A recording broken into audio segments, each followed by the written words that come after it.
হয়েছে, তাদের কথা বলা হয়েছে। এগুলো নিঃসন্দেহে অনেক বড় আমল, কিন্তু সবচাইতে বেশি জান্নাতে প্রবেশ করাবে যে আমল, বিষ্ণু বললেন, এক হচ্ছে আল্লাহর ভয়, আরেক হচ্ছে সর্বোত্তম আচরণ। প্রিয় ভাইরা, ইসলামের মেজাজটাকে চিনে নেন, ইসলামের এসেন্সটাকে বুঝে নেন। আমরা ভালো আচরণকে গুরুত্ব দিতে চাই না।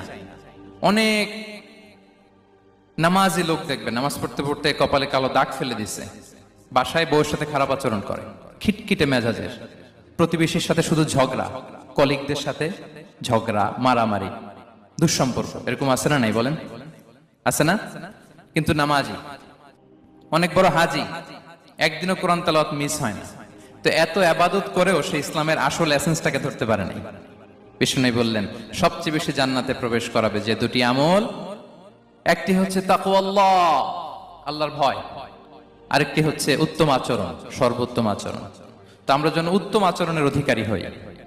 আমার স্ত্রীর সাথে যেন ভালো আচরণ করি, প্রতিবেশীর সাথে যেন ভালো আচরণ করি, ছেলে মেয়েদের সাথে যেন আমাদের অ্যাটিটিউডটা ভালো থাকে, আচরণটা ভালো থাকে, কলিগের সাথে যেন ভালো থাকে। বিশ্বনবীর আচরণ যেমন ছিল তেমন আচরণ যেন আমরা গড়ে তুলতে পারি।